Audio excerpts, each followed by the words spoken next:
Then, of course, but the another side that what you did was you did all those Argo recordings, didn't you? Oh, yeah. I mean, Argo was part of Decca. Mm-hmm. Decca were taken over. Polygram or something? Yes, Polygram, yes, that's right. And it ceased to exist. Mm. And, you know, luckily I had copyright on the masters of everything I did, but the original LPs of Trains in the Night and things like that, they were extremely successful. I mean, I was getting royalties of thousands of pounds, you know. Good for you. Extraordinary. The world of steam, this was a sort of cheap series of records called The World of this, that and the other. And The World of Steam sold more copies than The World of Tchaikovsky.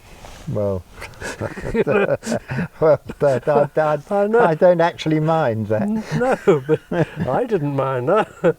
But it was extraordinary. I mean, you went all the way down to my birthplace, didn't you? With Margate, with a Sam jingle, was it?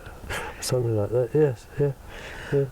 What's happening now, you see, is that I'm because the National Railway Museum have said, you know, we would like to take over all these recordings, which I'm now arranging with them. It's all gradually going to York, which I'm glad, you know. But it's very good. I mean, you know, I've got the so-called studio down here. Every now and again they come and to chat about things. I send great sort of packages. Do you still get royalties? Oh yeah. Oh, yeah, good. Yeah. I'm glad. I mean, people used to say, "Well, you're mad, you know. Why you give up doing a film?" And sort of like The Bridge on the River Kwai. So what happened there? I wouldn't do it, you see, and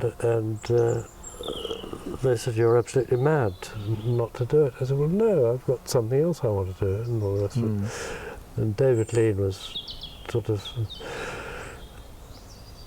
absolutely amazed that someone could turn down a film. No, they do. They do. I know. I've experienced it.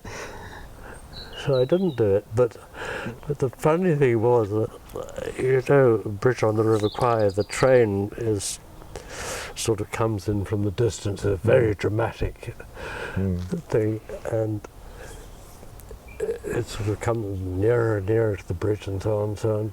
Unfortunately, the sound crew, for some reason, had no recording of the train. So they had to come to you. They had to come to me.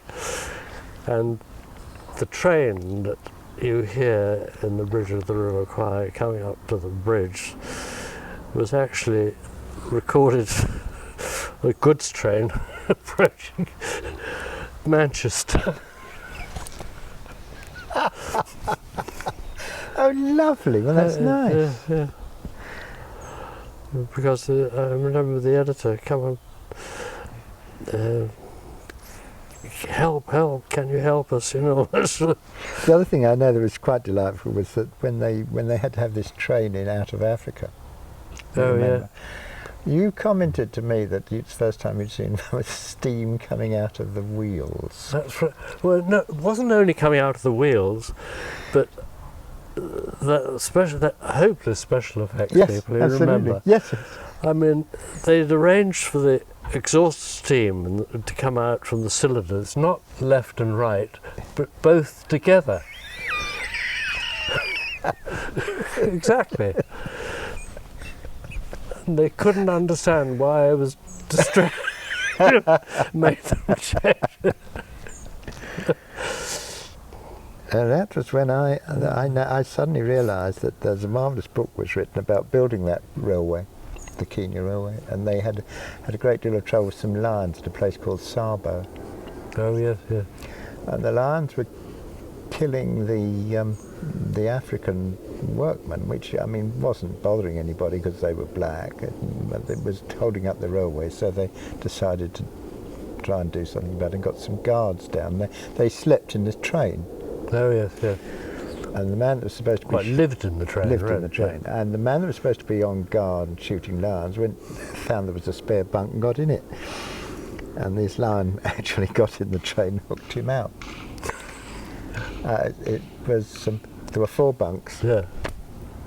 And there was a veranda slide. Merrill, you had her on the end of the veranda. It was a sliding door. Yeah. Yeah. And the lion, quite a big, heavy lion, apparently put its foot on the step. And the thing went down, and the door slid open. Oh.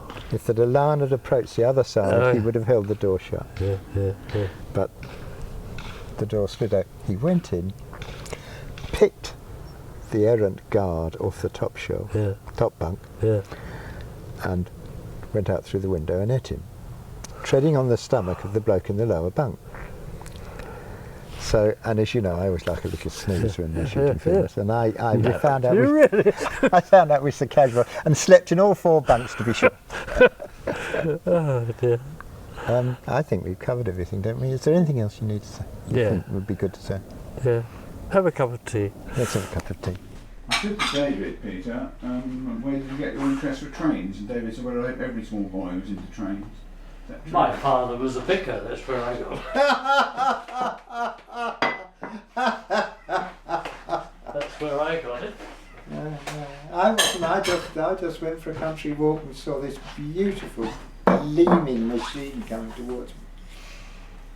The King Arthur, just out of Ashford Works, I should think. Yeah. But in those days, everything was absolutely gleaming and polished. Well, I get engine drivers here quite regularly. I'll take you upstairs and show you. They're so sweet. I can't describe it. You'd have to look at it. I mean, they turned up one day with something they had framed for me.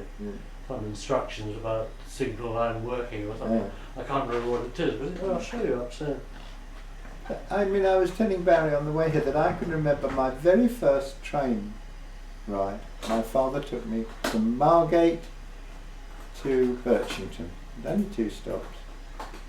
A local train, 044 tank engine, an H class.